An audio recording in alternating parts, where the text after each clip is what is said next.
Bom, irmãos, eu queria primeiramente orar aqui.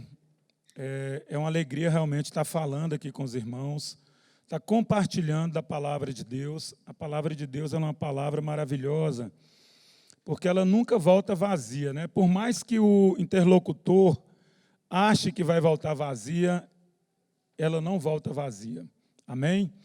Então, eu queria que nós fechássemos os nossos olhos nesse momento e fizéssemos uma oração de agradecimento a Deus por esse momento que a gente vai ter aqui de compartilhar a palavra dele. Amém? Senhor Deus e Pai, muito obrigado, Pai, por esse privilégio de estarmos aqui reunidos essa noite, nesse culto aqui de jovens. Eu quero agradecer, Pai, imensamente que o Senhor possa falar através do Elison, porque eu sei que por mais que alguma palavra venha de encontro a algum irmão, ela não tem eficácia se ela não for produzida pelo Teu Espírito Santo. Pai, que essas palavras, a virem ser proferidas, ela possa alcançar nessa noite cada coração, porque somente o Senhor sabe da necessidade de cada coração aqui essa noite, Pai, e que o Senhor possa estar diante de mim com o Teu Espírito. Pai, eu abençoo cada jovem aqui presente, aqueles que não puderam vir, e que cada cadeira vazia que eu profetizo, Deus, que o Senhor levante um exército forte de moças e rapazes, uma juventude, uma geração cheia do Espírito Santo, uma geração intrépida, uma geração que entenda o propósito do Evangelho e que seja erguida aqui nessa igreja, Pai, para Te adorar, para Te servir em justiça e em verdade. Pai, muito obrigado. Sê conosco e nos abençoe em nome de Jesus. Amém? Irmãos, essa noite aqui, quando o Fred me convidou, eu orando ao Senhor, o que eu poderia compartilhar, não fiquem assustados, isso aqui é só um roteirozinho para me lembrar, mas o Senhor colocou no meu coração que eu compartilhasse aqui com a igreja, com os jovens, o meu testemunho. Eu sei que de mim mesmo, assim, eu tenho muito pouca coisa para edificar a vida de vocês, mas que a minha história aqui, ela seja apenas um pano de fundo, tá? E que vocês possam ver em cada momento que eu separei aqui para falar um pouco da minha caminhada com Deus, que vocês possam ver a glória, a benevolência, né, a graça e a misericórdia do Senhor, né, na minha vida, e dizer para vocês o tanto que é precioso ter o Senhor nas nossas vidas, né? O tanto que é maravilhoso a gente ter esse privilégio de, no sábado à noite, estar aqui, ao invés de estarmos em tantos outros lugares, a gente está aqui falando das coisas de Deus. Eu queria um pouco me apresentar, tem irmãos que talvez não me conheçam, né?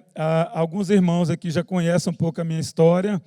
Quem conhece, por favor, tenha um pouquinho de paciência, né? Danilo, Ana Mourão, e algum outro irmão que conheça um pouco a história, meu testemunho, que vocês possam ter um pouco de paciência aí comigo.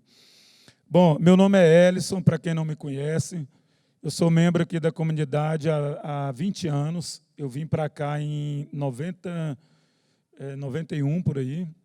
Na época, eu frequentava Lagoinha e vim para a comunidade.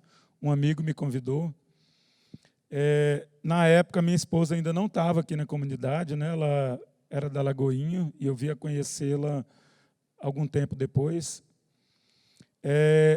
Eu converti em 1987, né? Na época eu tinha 10 anos. Daí vocês podem fazer a conta, né? Hoje eu estou com 45 anos. E tem 34 anos que eu sirvo ao Senhor. Ou seja, foi uma alegria, um privilégio Deus ter me alcançado, né, com os meus 10 anos de idade, aí, quase completando 11, e tem essa caminhada com o Senhor. E eu vejo o tempo todo, irmãos, como foi maravilhoso, e eu falo que a minha vida é um milagre. Eu conversei com o médico uma vez, né, que é amigo nosso, e depois que eu conversei com ele, ele falou: Elson, eu vou te chamar agora de sobrevivente. Seu nome não é mais Elson, é sobrevivente. E eu me enxergo dessa forma, irmãos. Eu vejo que a minha vida, o fato de estar aqui hoje falando para vocês, o fato de ter uma família que o Senhor me deu, né, de ter 2 filhos maravilhosos, uma esposa, uma vida com Deus. Isso chama-se amor de Deus. E eu queria começar com um versículo que fala assim, João 8,32. E conhecereis a verdade, e ela vos libertará. É o que eu falei no começo aqui. A palavra de Deus, ela nunca volta vazia para a nossa vida. E aí eu vou começar a contar um pouco, né, da minha história. Eu sou de Goiás, né, nasci em Goiás, e o meu pai, ele havia casado 2 vezes. Eu sou filho do 2º casamento. Primeiro casamento, meu pai teve 3 filhos, né? E quando ele casou com a minha mãe, os seus filhos já eram praticamente adultos. E o meu pai teve com a minha mãe 6 filhos. São eu e mais 2 irmãos e mais 3 irmãs, né? Eu falo que meu pai gostava de filho, né? 9 filhos hoje em dia é milagre também, né?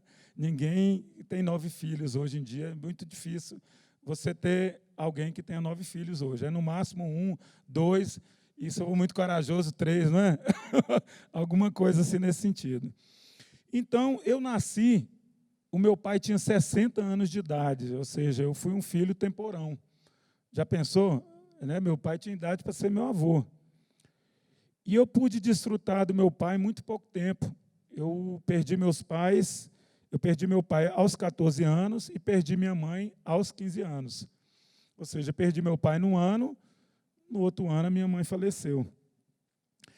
E a minha infância, irmãos, ela foi uma infância muito difícil, muito complicada, porque assim, o fato de ter meu pai mais velho, né, eu falo que meu pai tinha idade para ser meu avô, eu não tive aquele pai assim que eu acho que toda criança desejava, que é aquele pai que brincasse, aquele pai que jogasse bola, aquele pai que viajasse com você, que te ensinasse a dirigir um carro. Enfim, eu não tinha isso. E eu olhava os meus colegas, os meus amigos da escolinha, eu ficava assim, quase que sonhando em ter aquela vida. E, ao mesmo tempo, dentro de casa, a gente tinha desafios muito grandes, porque assim, eu era o caçula, os meus irmãos maiores, meus irmãos, só para vocês terem ideia, eram adultos, né? Então, assim, as minhas irmãs também já numa idade bem mais adulta que eu já era uma criança. Então, eu senti falta muito assim de ter irmãos. Ou seja, eu tinha irmãos, mas, na verdade, é como se eu não tivesse irmãos, né? Eu sentia meus irmãos muito distantes. Os irmãos mais velhos, então, é quase que era um conhecido. E o meu pai, pela idade dele, meu pai não era aquele cara que expressava muito amor, muito carinho para o filho. Aliás, foi para todos, não foi só para mim. Talvez pela sua própria história de vida, né? Eu não julgo, nunca julguei a história do meu pai nesse sentido, mas o fato é que eu sentia isso muito forte dentro de mim. E a minha infância, ela não foi uma infância assim muito, que eu diria, entre aspas, normal, né? Tive uma vida muito adversa, né? Eu tinha um irmão que era alcoólatra, um outro que virou também alcoólatra. Então, a minha vida era assim, eu via briga em casa o tempo inteiro.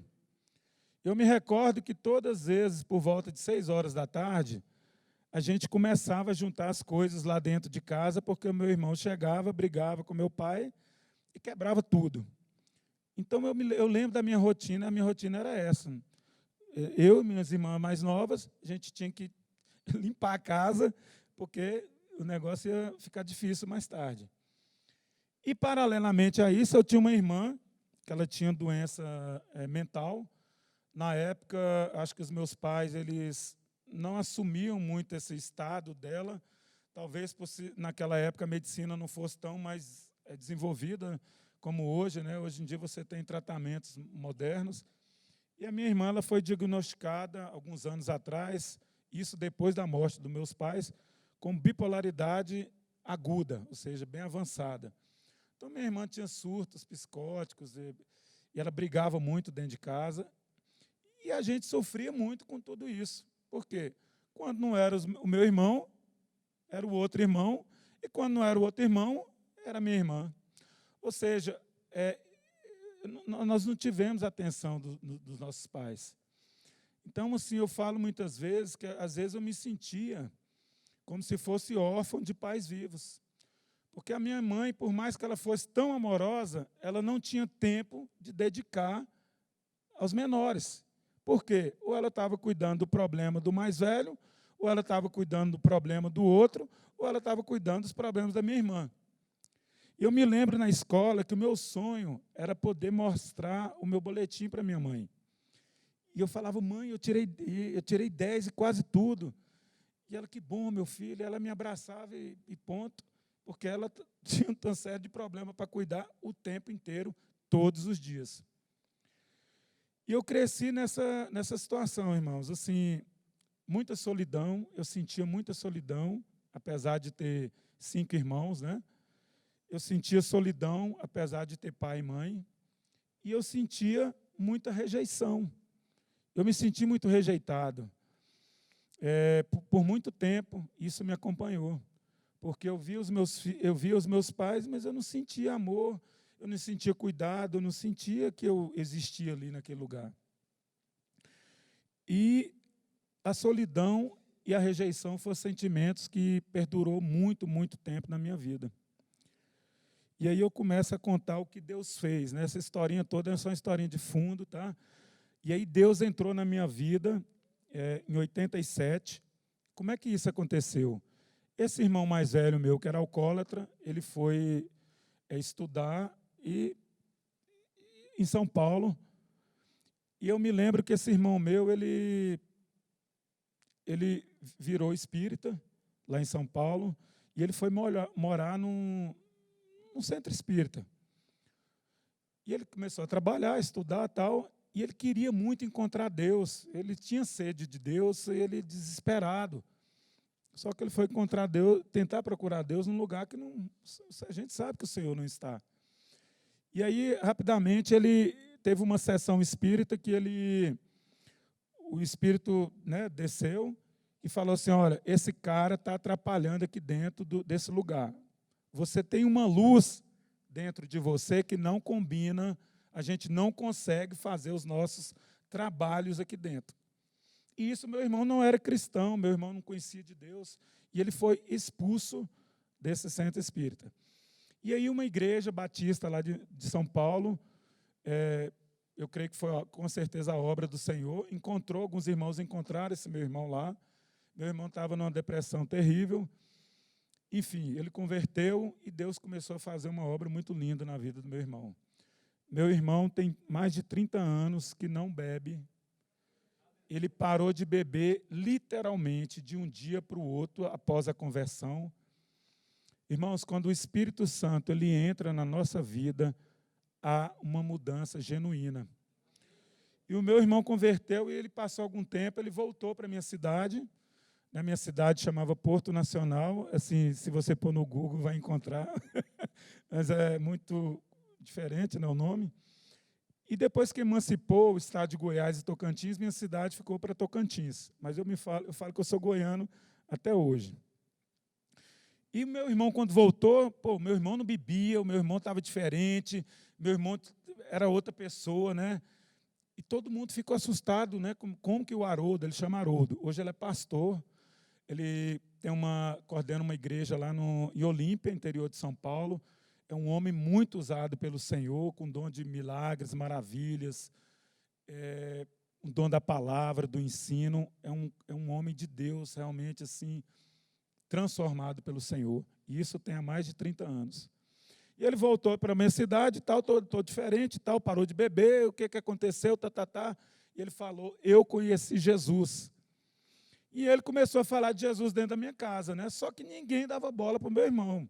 Porque a moral dele estava tão baixa, com tudo que ele tinha aprontado por tantos e tantos anos, o sofrimento que ele tinha causado era tão grande, que meus pais, sabe, assim, olhavam, que bom, parou de beber e tal.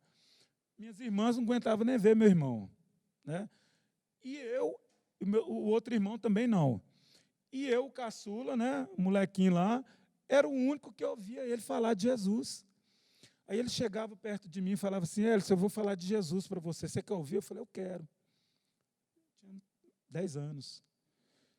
Quem deu crédito a pregação, né? Isaías fala. E eu ouvi aquele meu irmão falar, e eu entendi assim, mesmo criança, eu falei, só pode ser o Senhor, porque meu irmão parar e mudar de vida.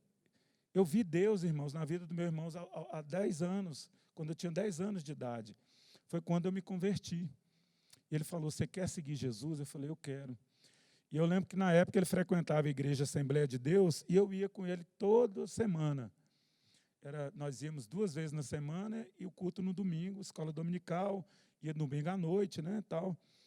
E assim eu converti ao Senhor. Eu me lembro que na época, ninguém da família do meu pai, que a família é muito grande, era convertido, e ninguém por parte da minha mãe era convertido também. E o Senhor começou uma grande obra na nossa família. Hoje, praticamente, as minhas irmãs todas servem ao Senhor. Esse meu irmão, né, que tem uma história terrível, e hoje ele é pastor, onde abundou o pecado, superabundou a graça, né, um homem muito usado por Deus, um homem assim que a gente vê a transformação de forma muito evidente na vida dele. E um outro meu irmão que está num processo. Recentemente, há uns 2 anos, a minha irmã mais velha converteu, e eu orei por ela durante 30 anos. Desde que eu me converti, eu sempre orei pelos meus irmãos. Então, o que eu digo a você, assim, na lição aprendida desse momento de vida, Deus sempre olha por nós. E, às vezes, a gente está vivendo uma situação tão difícil, você sente que você está na lama, você sente que você está abandonado, você sente que não tem ninguém por você, você sente que acabou tudo, e Deus vai lá e nos resgata. Deus resgatou o Haroldo, depois Deus resgatou o Elison, e Deus foi resgatando toda a família, né? E isso é muito maravilhoso, irmãos. Mas assim, acabou seus problemas, Elison? Não. Aos 14 anos, eu perdi o meu pai. Meu pai morreu, ia completar 75 anos. Meu pai tinha doença cardíaca, histórico familiar. Um belo dia ele acordou, foi no banheiro, caiu duro, ficou internado 1 mês, teve um derrame e faleceu depois de 1 mês e meio. A minha mãe, ela era uma pessoa assim, saudável. Minha mãe era muito nova, a diferença para o meu pai era um pouco grande. Minha mãe tinha 57 anos, meu pai tinha 75, ia fazer 75, ou seja, quase 17 anos. E a minha mãe entrou numa depressão profunda, né, depois que meu pai morreu, e ela começou a desenvolver uma série de doenças que até então ela não tinha. Irmãos, foi um período muito difícil da minha vida, sabe? Muito, muito difícil. Você fica meio sem o chão quando a gente perde os nossos pais. E foi assim, 1 ano foi meu pai, no outro ano a minha mãe. E a minha mãe morreu de uma forma muito trágica. A minha mãe, com essa depressão profunda, ela foi internada algumas vezes numa clínica de repouso, né? Clínica de repouso é um nome bonito, né, meus irmãos? Para a gente não falar um sanatório, né? Mas o lugar onde ela estava internada era muito bom, era um hospital, era um sanatório, e estava escrito sanatório. E eu me lembro que na época eu perguntava, o que é esse sanatório, né? Não, sanatório é lugar que fica doido e tal. E eu me lembro até hoje disso. E eu ia visitar minha mãe, a visita era todo domingo. E nós íamos lá ver ela, e eu via aquele tanto de pessoa naquele estado, né? Uns andando para um lado, outros andando para o outro, e tinha gente nova, tinha homem, tinha mulher nova, tinha mais velho, tinha de todo jeito. E eu ficava assustado com aquele lugar, assim, eu ficava, tipo assim, como que a minha mãe veio parar nesse lugar, né? Tipo, que situação. E aí um dia minha mãe teve um infarto fulminante, morreu. E foi quando eu encontrei a realidade da vida muito cedo, sabe, irmãos? Na época eu tinha 15 anos, eu era um adolescente que sempre tinha tido tudo, né? Assim, tinha uma vida financeira razoável, né? Eu diria que foi rico. Meu pai já tinha tido dinheiro, tinha tido uma situação muito boa, mas eu falo que quando eu nasci, eu não peguei as vacas magras, né? Eu peguei as vacas já estavam mortas. As vacas magras já tinham ido embora há muito tempo. Então, aos 15 anos, eu comecei a trabalhar. Eu sempre tinha estudado na escola particular e tal, e, de repente, eu estava estudando na escola pública à noite. Olha, Não que seja ruim e tal, melhor ou pior, mas assim, é diferente, porque eu imagino, um menino que foi criado ali, escola particular a vida inteira, com tudo, precisava de uma coisa, toma. É uma vida diferente, né? O contexto era diferente. E, de repente, eu tive que começar a trabalhar para pagar a conta. Já imaginou? Eu nem sabia que tinha conta para pagar, né? E as contas foram chegando. E minhas irmãs, uma estava quase formando em biomedicina, e a outra estava na faculdade, e eu trabalhando, e todos nós trabalhávamos, estudávamos e mantinha a casa. Meus pais tinham deixado uma pensão, não era muita coisa, minha mãe era professora, e a gente tinha alguns poucos imóveis que estavam alugados, mas assim não dava para muita coisa. Então a gente passou por muita dificuldade financeira mesmo. Passamos um estreito. E aí eu comecei a trabalhar, irmãos, no laboratório. Meu cunhado, que morava em Goiânia, nós mudamos então para Goiânia em 92.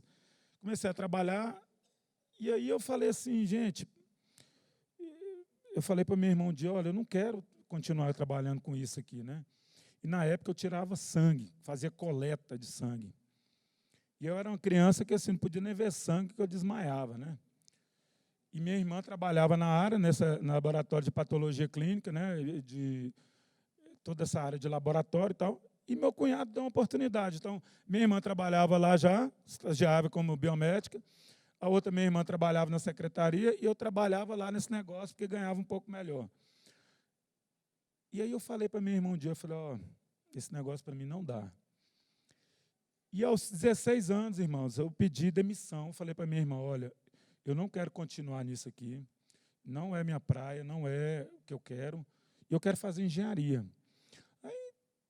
Aí eu falei assim, aí eu parei de trabalhar, né, fui estudar, e na época eu já tinha quase terminando já o 2º grau, e eu não tinha grana, mas a grana tinha acabado, né, a gente sobrevivia. E aí eu pegava as apostilas dos meus primos ricos lá de Goiânia e estudava em casa. Então eu estudava de manhã, de tarde, de noite, de manhã, de tarde, de noite, sábado, domingo, feriado, todos os dias. E passei em Ouro Preto. Quem conhece Ouro Preto aqui, galera? Faz assim com a mãozinha aqui. Ouro Preto, irmãos, eu falo que é um lugar meio de doido, viu? Se não é meio, é totalmente, né? Então, e naquela época não tinha esse lance assim de fazer a prova online na sua cidade, né? Depois você passou, vai estudar lá, não. Você tinha que fazer, na época era o vestibular, né, que a gente chamava, presencial na cidade. E aí eu fui, passei lá em Ouro Preto, fiz engenharia de Minas lá, entrei em 96. E aí comecei a estudar, irmãos. E nessa época, antes de ir para Ouro Preto, eu volto um pouquinho a fita, eu tinha entrado num processo depressivo. Porque, assim, foi muitas perdas, situação financeira muito difícil, muita luta, muito, de tudo quanto é tipo e jeito. E eu me lembro que eu fiquei 3 meses no meu quarto, no apartamento que nós morávamos em Goiânia, e eu não saía praticamente do quarto. E aí, quando eu passei em Ouro Preto, eu fiquei muito feliz, né, porque eu falei assim, não, eu estou começando outra etapa da minha vida agora, né? Glória a Deus, vou fazer engenharia, o que eu quero, e vou estudar fora. Fiquei muito feliz. Quando eu cheguei em Ouro Preto, no primeiro semestre, eu estava um pouco afastado do Senhor. Eu diria que eu não estava assim, totalmente, 100% afastado, mas eu estava muito frio na fé. Eu cheguei em Ouro Preto, tal, fui morar na República Federal. República Federal é sexo, droga e rock and roll. A verdade é essa, o lema lá é esse. E eu era um aluno, sempre fui muito estudioso, assim, nunca tive dificuldade na escola, nunca tive problema de escola. Minhas notas eram 10, era 9 e pouco, era 10. E eu não conseguia estudar naquele lugar, porque 3 horas da tarde o pessoal ligava o som, começava a beber e a fumar, e eu ficava doido, porque eu falava, gente, não dou conta de estudar nisso aqui, não dou conta de morar nesse lugar, não. Eu me lembro que no primeiro semestre tinha 6 disciplinas, né, 6 cadeiras, matérias, cada um fala de um jeito, e eu perdi 5, passei só em uma. E antes de ir embora para Goiânia, né, que chegou as férias, eu liguei para minha irmã mais velha, que ficou minha tutora, que é o que me sustentava, enfim, que ficou como minha segunda mãe. O nome dela é Rosane. Eu falei, Rosane, eu estou indo embora, eu não quero voltar para esse lugar. Esse lugar não é de gente normal. Esse lugar é de doido. E lá eu tive contato, né, a primeira vez com esse negócio de droga. Assim, eu nunca mexi, graças a Deus, mas eu conheci lá esse negócio, tinha um cheiro esquisito. O que é isso? Isso aqui é tal coisa, né? O que é aquela pastilhazinha branca ali? Não, aquilo ali é outra coisa. Eu falei, o que é isso, né? Tipo assim, esse lugar aqui está muito doido. Chorei e falei para minha irmã, não vou voltar. Fui de férias para Goiânia, só tinha passado numa disciplina, irmãos. E aí voltei, conversei com a minha irmã e tal, e fui na casa desse meu irmão que é pastor. Ele estava morando já em Goiânia também, aliás, em Brasília. Fui passar uns dias lá com ele e tal, e o Senhor usou a esposa dele, que é profeta, e falou assim, olha, é para você voltar para aquele lugar. Não é para você ir embora lá de Ouro Preto, não. É para você voltar, porque lá é o lugar que eu escolhi para você, e você vai voltar. E eu vou te dar vitória, você vai perseverar e eu vou te dar vitória. Irmãos, na hora que eu ouvi essa palavra, foi igual uma bomba para mim. Eu falei, meu Deus, como que Deus está mandando eu voltar de novo para aquele lugar? Né? Que terrível aquele lugar. E eu obedeci, voltei, reconciliei com o Senhor, falei, eu vou firme, porque eu creio que Deus vai fazer grandes feitos lá naquele lugar. E no primeiro semestre eu comecei a participar de festinha, tal, que tanto de amizade. Eu falei, não, estou no paraíso, assim, meninas, tal, festinha, tudo mais. E aí eu falei, só que eu não concordava com as coisas que as pessoas faziam naquele lugar. Eu não fazia tudo que eles faziam. Eu não mexia com droga, eu não me prostituía. Mas eu frequentava lá as festas, tal, aquela bagunça toda lá. E aí, quando eu reconciliei e voltei depois do primeiro período,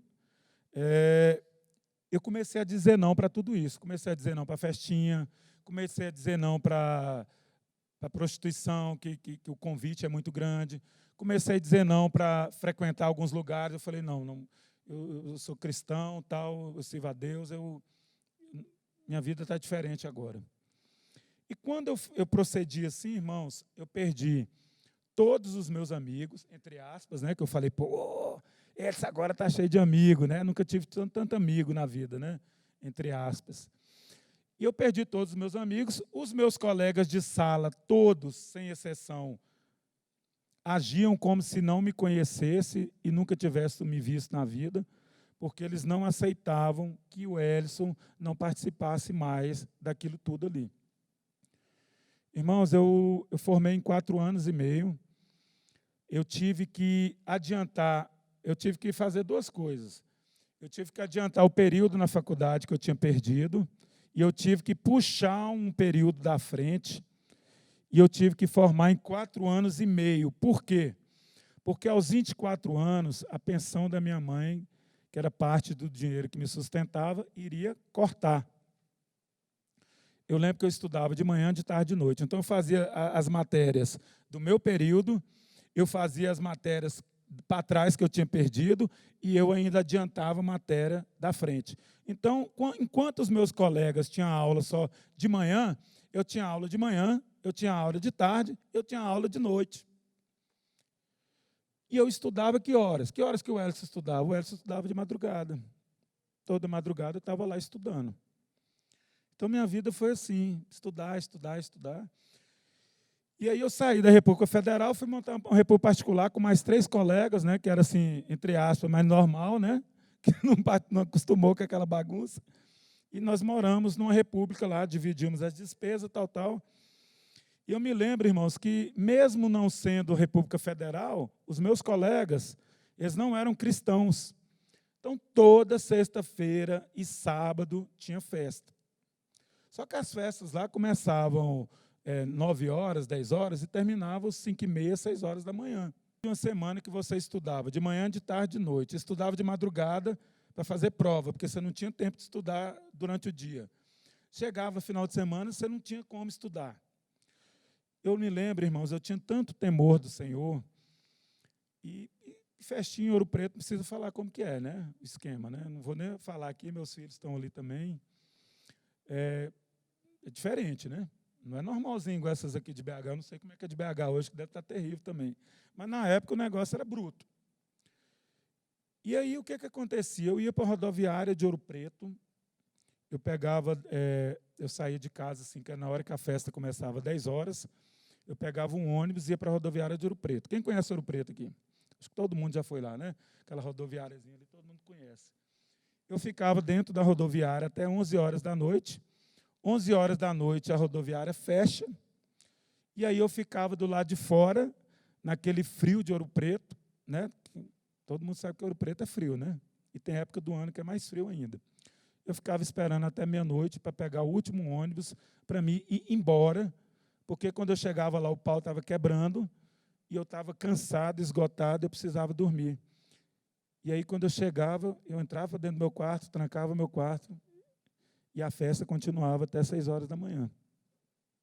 Eu vivi isso, irmãos, por anos. Eu fui descobrir uma igreja evangélica em Ouro Preto depois de 2 anos e meio. A igreja fica escondida do lado, atrás das montanhas, num bairro bem pobrezinho de Ouro Preto, e que eu tinha que ir a pé, porque nenhum ônibus chegava lá direito. E aí chegava no trecho, eu pegava um ônibus para poder chegar perto da igreja e ir a pé para a igreja. Assim, surreal. Mas Ouro Preto foi um lugar de grande aprendizado para mim. Foi um lugar assim que eu cheguei lá, eu falei assim, pô, eu já passei tanta coisa na minha vida, já passei dificuldade financeira, já perdi meus pais, o que mais? E eu vou falar para vocês, Ouro Preto foi um dos períodos mais difíceis da minha vida. Ali para o cristão que quer servir a Deus na sua integridade, é uma luta, irmãos. E eu tive que fazer um curso de engenharia. Quem faz engenharia aí sabe, não é um curso fácil. As disciplinas são muito pesadas. Eu estudava sozinho, porque quando se formava grupo dentro da sala, ninguém queria fazer comigo. Estudar para a prova, eu tinha que estudar sozinho, porque ninguém queria estudar comigo. Quando eu sentava num restaurante universitário, as pessoas levantavam e eu ficava sozinho na mesa. Você sabe quanto tempo eu vivi isso aí? 4 anos e meio. Nunca neguei a minha fé. E eu me recordo que teve um dia lá, eu conheci uma menina no primeiro semestre, né, ela morava em Itajubá, Minas Gerais, e a gente começou a se contactar. E ela falou assim, estou indo para aí para a gente ficar junto. Eu estava meio afastado. E quando ela chegou, irmãos, eu fui encontrar com ela, o Espírito Santo falou, não, a sua vida mudou. Então eu comecei a falar não, né? A menina falou, você enlouqueceu, você fez eu vir aqui de Itajubá até que Ouro Preto, você não vai ficar comigo? Eu falei, não, eu sirvo a um Senhor, isso não está mais na minha pauta, né? E aí vocês podem tirar a conclusão, né, do que as pessoas me chamavam, né? Ou seja, isolado, humilhado, solidão, rejeição e todo tipo de julgamento que se possa pensar. Então, irmãos, mas Ouro Preto foi bacana porque assim, foi o momento que eu mais tive comunhão. Eu vou acelerar aqui, que já está quase terminando. Foi mais comunhão e intimidade com o Senhor. E eu me recordo que uma vez eu fui de férias para Goiânia e o Senhor falou assim comigo, olha, eu vou começar a falar com você de uma maneira diferente. Eu falei, amém, né? E eu vivia sozinho, porque assim, não tinha amizade em Ouro Preto. E aquela solidão que eu sentia lá dentro da minha casa virou um outro tipo de solidão. Eu me sentia, era outra rejeição, porque eu sentia a rejeição dos pais, agora estou sentindo a rejeição dos amigos e dos colegas da faculdade. Então, aqueles sofrimentos, irmãos, terrível. E aí, um dia eu estava no meu quarto orando, né? Tinha final de semana que não tinha festa. Aí os meninos saíam, o pessoal saía. Eu acho, graças a Deus, né? Eu colocava o louvor alto, eu orava, eu lia a Bíblia lá na sala. E eu orava e tal. E um dia eu comecei a orar ajoelhado no meu quarto em Ouro Preto, e Deus começou a falar em português, através da minha boca, comigo mesmo. E aí foi um negócio muito diferente, porque assim, os meus colegas e os meus amigos falavam que eu tinha enlouquecido, né? O Elison ficou doido. Ou seja, ninguém anda com doido, o Elison está doido. Porque eu não participava de nada mais, não queria participar mais, e o Elison está doido. Então, eles me tratavam como doido também. Aí Deus falava comigo e acontecia no outro dia, Deus falava, acontecia, falava, acontecia. E eu estava andando no meio da rua, Deus começava a falar comigo. Irmãos, tinha dia que Deus dava a agenda do dia. Acontecer isso, isso, isso, assim, assado, você vai proceder. Era escrito na íntegra o meu dia. Foram experiências maravilhosas, mas eu queria contar uma. Aí eu falei assim, eu acho que eu estou ficando doido. Eu acho que meus colegas estão com razão, eu estou ficando doido. E quando eu senti a presença do Espírito Santo, eu começava a sentir que Deus ia falar comigo, já bloqueava o Espírito Santo e falei, não, eu não vou falar porque eu estou com medo de estar doido mesmo, estou doido. Eu estava sozinho, doido, só andava sozinho, já era chamado de doido. Até que um belo dia aconteceu um negócio interessante. Foi no 5º período da faculdade, numa disciplina que nunca esqueci até hoje, chamava Geologia Estrutural, o professor chamava Marco Túlio. E como eu falei para vocês, nunca tive dificuldade na escola, na faculdade, sempre tirava notas boas. Enfim, não era problema para mim o estudo, era problema outras coisas. Mas nessa disciplina especial eu tive muita dificuldade, porque o professor ele não explicava direito, você ia procurar ele, você nunca achava, ou ele estava no congresso, ou ele estava ocupado, ele não podia te receber, enfim. E nós tínhamos lá sempre 2 provas no semestre, uma na metade do semestre e a outra no final. Eu estudei, fui mal na primeira. Depois que eu fui mal na primeira, né, eu me lembro que eu estava na cantina, né, que chama, da faculdade, na hora do intervalo lá, e fui tomar um lanche, e tinha um cara que dominava a matéria, né, nessa disciplina. O nome dele era Alexandre. Eu falei, vou procurar Alexandre, que eu não posso emperrar nessa matéria, porque senão eu não posso adiantar meu curso. Ela era pré-requisito para outras disciplinas. E eu fui caminhando em direção ao Alexandre, e o Espírito Santo falou numa voz audível no meu ouvido. Falou assim, olha, ai de ti se procurares aquela vida, eu te abençoarei, tu não sairás no prejuízo. Aí eu parei mais ou menos meio caminho, daqui no Gustavo ali, eu dei uma parada, uma freada, mudei a rota, fui para casa depois. Chegando em casa, eu orei e busquei essa confirmação de Deus. Eu falei assim, Senhor, se for coisa da minha cabeça, né, me esclarece. Mas se não for, que o Senhor fale comigo novamente. E Deus falou, e falou a mesma frase. Ai de ti, se procurares aquela vida, eu te darei vitória, e você não sairá no prejuízo. Aí fui, ok, né, não procurei meu colega, falei na raça e no peito aqui, na fé. Fiz a segunda prova, quando recebi o resultado, fui mal, porque eu não conseguia evoluir nas dúvidas que eu tinha, sabe? Tinha um ponto que eu não ia adiante. E aí eu fui na prova substitutiva, que é a que você tem que fazer a prova do semestre inteiro. Se você tirar a média, você passa. Se você não tirar, você é reprovado. E eu me lembro que nessa época lá, quase toda a sala estava pendurada nessa matéria. Tinha meia dúzia de gato pingado lá que estava bem, o resto da sala estava todo mundo mal. E eu estava no meio desse povo que estava mal. E no prédio lá, no dia que fui pegar o resultado da prova substitutiva, tinha uma escadaria grande, estava toda a turma sentada, e eu estava lá próximo dos colegas. E aí o professor vinha num corredor grande. O professor não sabia nem se ele sabia o meu nome, pra vocês terem uma ideia. E era um corredor bem grande, e na metade do corredor ele gritou assim, Wellison! Eu falei, gente, não é possível, deve ser outra pessoa aqui, né? Aí eu olhei para trás assim e tal, Wellison! Aí, é você. E aqui, eu sentado lá no meio de todo mundo lá. Vem cá, você foi reprovado. Isso no meio de todo mundo. Eu falei, gente, eu assustei porque, primeiro, eu não sabia que o professor sabia meu nome, né? Eu não sabia que ele tinha liberdade para falar meu nome gritando, falar que eu tinha sido reprovado, sendo que a turma toda quase foi reprovada. Isso é estranho. Eu fui ao encontro dele. Quando eu cheguei ao encontro dele, ele colocou a mão no meu ombro e falou assim, Ellison, você foi reprovado. Eu baixei minha cabeça, ele com uma mão no ombro, e eu fui caminhando, ele falou, vamos lá na minha sala. Aí eu fui no corredor, um corredor gigante, né, até chegar lá no final. Chegou na sala dele, ele abriu a porta, falou, senta aí. Eu calado.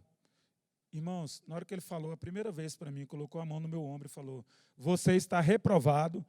Eu abaixei a cabeça e falei, Senhor, se o Senhor é o Deus que fala comigo, e eu te pedi para confirmar se era você que falava comigo, eu quero que o Senhor cumpra as suas palavras, porque eu te obedeci. Olha a minha ousadia com Deus. E eu só repeti isso na minha cabeça.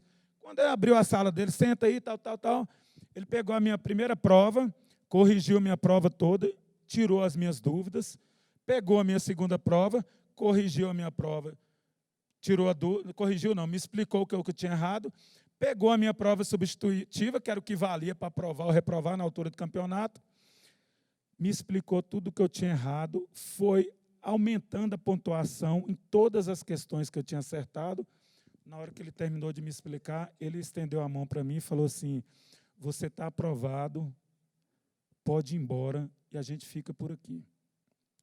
Irmãos, quando isso aconteceu na minha vida em Ouro Preto, na metade do meu curso, ou seja, 2 anos e meio, eu nunca mais tive dúvida que era o Senhor que falava comigo. Nunca mais. E aí, prosseguindo mais um pouquinho, eu tinha que adiantar o curso, né, continuei na minha jornada, e eu lembro que consegui fazer no último período um estágio de 6 meses aqui em Nova Lima, ou seja, na verdade, eu adiantei meu curso quase que em 4 anos, eu fiquei 6 meses por conta de fazer estágio. E, na época, tinha uma resolução lá do comitê, lá, do departamento, que se você fizesse estágio, você está liberado de todas as matérias eletivas. E aí mudou-se o entendimento, né, vamos dizer, jurídico da coisa, quando terminou meu estágio. Só que você não pode mudar e prejudicar os alunos que estavam vivenciando aquela realidade. E a diretora e a presidente colegiada, a mulher encrencou, falou: não, os seus créditos não valem para você formar. Olha só a situação, meu irmão. Até no último dia, no último momento, luta naquele lugar. E aí eu tive que ir na sala de cada membro do colegiado, explicar a minha situação. E eu orei ao Senhor, falei: Senhor, tem misericórdia, porque se eu não formar agora, semestre que vem eu não estou aqui, simples assim. E Deus falou assim: vou te dar vitória, a vitória é sua. E aí, irmãos, disse que teve a reunião no colegiado, e no dia que eu fui buscar a resposta do sim ou do não, a secretária me encontrou, eu chegando no prédio, ela falou assim: Elison, eu nunca vi um aluno ser tão bem defendido no colegiado igual você foi. Eles deferiram o seu pedido de crédito das matérias eletivas. Então, assim, irmãos, é milagre. Então, o que eu falo assim, sabe, a gente tem muitas vezes uma situação perfeita na nossa vida para que tudo dê errado. E eu era uma dessas pessoas, né? Talvez eu fosse um drogado, talvez eu fosse um cara de rua, aqueles que piram e ficam no meio da rua, ou tivesse tirado a sua própria vida. Porque todas as situações adversas eu vivenciei na minha vida. Eu tinha muitos motivos para, sei lá, não ter virado ninguém. E eu vejo como a mão de Deus foi bondosa, misericordiosa, e o quanto nós dependemos do Senhor. E aí eu quero ler um versículo aqui que eu anotei em Romanos, capítulo 5, versículo 3 e 4, fala o seguinte: não somente isso, como também nos gloriamos nas tribulações, porque aprendemos que a tribulação produz esperança. E João 15, 7, se vós estiverdes em mim, e as minhas palavras estiverdes em vós, pedindo o que quiserdes, vos será feito. E antes eu esqueci de ler um versículo, que é aquele de Efésios, capítulo 6, versículo 2. Honra o teu pai e tua mãe, para que tudo te vá bem, e os seus anos de vida sobre a terra sejam o quê? Prolongados. Irmãos, eu fui um filho que, apesar de todas as dificuldades, todos os momentos difíceis que eu vivi, eu sempre honrei os meus pais. Eu lembro quando a minha mãe estava doente, ela saiu da clínica a primeira vez, eu que dava o remédio dela. Ela tomava remédio de manhã, de tarde, de noite. Meu pai, sempre procurei ser um filho obediente, sempre procurei honrá-los, por mais que muitas vezes eu não tivesse motivo para fazer aquilo. E hoje eu vejo o cuidado de Deus e que as promessas de Deus, elas se cumprem na nossa vida, porque a palavra de Deus, ela não volta vazia. Acelerando, depois formei, tive o primeiro emprego, esperei 1 ano, fiquei desempregado 1 ano, porque eu queria trabalhar numa empresa que chama Glogol de Achante, fica aqui em Nova Lima. E um belo dia, eu esperei 1 ano, irmãos, eu não me candidatava em processo seletivo nenhum. Falei: Senhor, eu quero trabalhar naquela empresa onde eu estagiei. E aí, depois de 1 ano, numa igreja-casa em Goiânia, uma igreja muito grande, o pastor levantou a mão: quem está fora da igreja-casa? E eu levantei: sou eu. Procura uma igreja-casa. Eu procurei lá uma igreja-casa lá aleatória, fui parar na casa do cara que era gerente da mineração, onde eu tinha feito estágio. Ele falou assim: eu estou precisando de um engenheiro trainee de Minas, você quer ir lá trabalhar comigo? E o Senhor falou assim: eu imputei justiça à sua vida pela sua fé. Irmãos, eu esperei 1 ano. Adiantando o testemunho aqui, Depois, só para dizer que Deus completa a obra na nossa vida em todas as áreas. E eu conheci Sara aqui na igreja, né? Sara, aquela que está de rosa ali, Samuel, Maria Clara deu uma levantada. Então, assim, eu me lembro que eu comecei a congregar lá na Contorno, igreja da Contorno ali, Santa Catarina com Contorno, depois que esse meu amigo me chamou, e eu fiquei lá algumas vezes, eu fui, e o culto era domingo, né, à noite, né, lá em cima, e por 3 domingos consecutivos eu falei assim, essa é a última vez que eu venho nessa igreja. E falei, vou sair, no tal. E o Senhor falava assim comigo, olha, não saia desse lugar, porque você vai conhecer a sua esposa aqui dentro dessa igreja. Aí deu um domingo, eu ouvi essa voz audível. Aí no outro domingo fui, eu falei, não, isso aqui não dá para mim não, vou embora desse lugar. O Senhor repetiu a mesma frase, no terceiro domingo a mesma frase. E aí eu continuei, eu falei, amém, eu vou obedecer, né? O Senhor falou, a água parou. E aí, quando eu obedeci, dentro de pouco tempo, Sara era do núcleo de São Bento, né, da Lagoinha do núcleo de São Bento, mudou para a nossa igreja, nós nos conhecemos no acampamento, namoramos, noivamos e casamos em 1 ano e meio. Então, assim, Deus ele é fiel, irmão, Deus ele completa a boa obra em todas as áreas da nossa vida. Então, assim, por que eu quis falar isso para vocês? Porque muitos de vocês estão vivendo fases da vida que ou ingressaram recente na faculdade, ou vão fazer isso, estão namorando, ou casaram de pouco tempo, né? Enfim, não sei. E às vezes você fala assim, pô, como é que eu vou superar esse desafio na minha vida?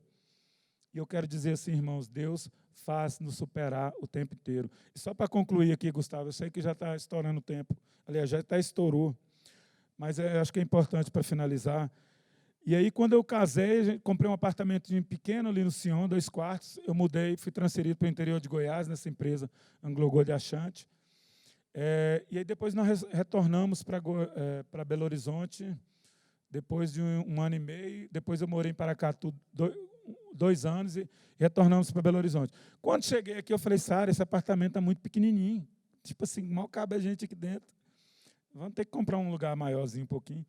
E, na época, estava lançando no Sion também um prédio, que estava na planta, e o Senhor falou assim, vai lá e compra.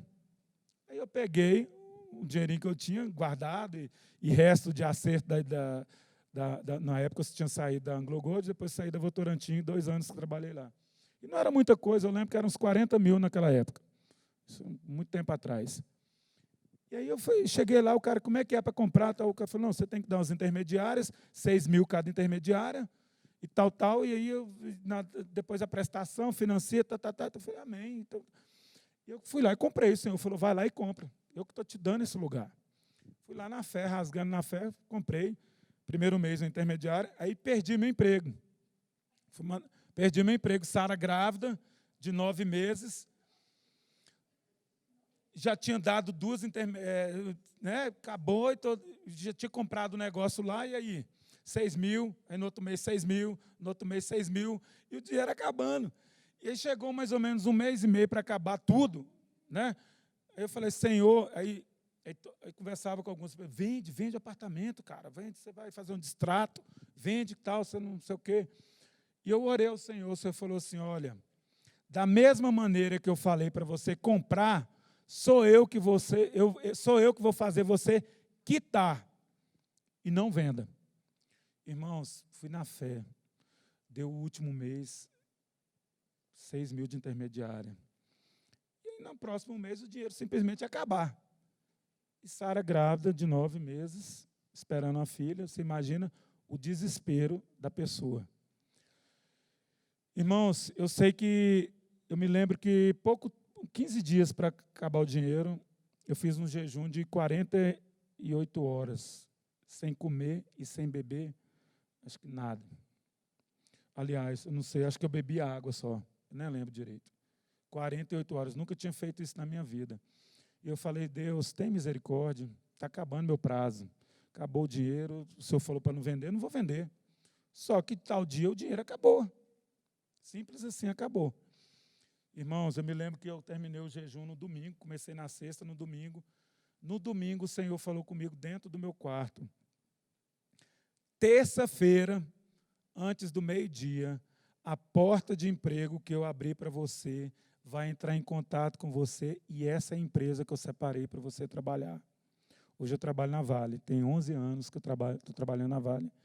Irmãos, terça-feira, às 11 horas da manhã, o RH da Vale me liga e falando assim, olha, eu recebi seu currículo aqui e eu quero que você participe do processo seletivo. Nós estamos precisando de um engenheiro aqui com a sua experiência, com o seu perfil. Você pode vir? Eu falei, glória a Deus, Deus é o fiel, irmãos. Escuta só, para arrematar. Fui lá na terça, tal, no outro dia lá marcou a dinâmica, era ali no Hotel Liberty, ali, na Savassi. Eu falei, pô, eu já devo estar quase contratado, né? Amém e tal. Tinha 50 engenheiros concorrendo comigo. 50.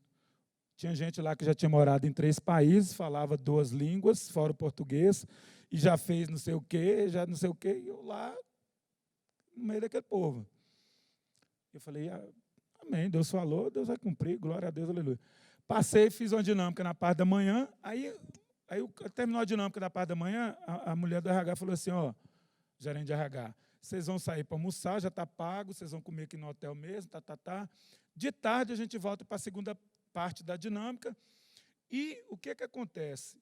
Quando vocês voltarem do almoço, vai ficar uma parte e a outra, com certeza não foi classificada, vai despedir da gente.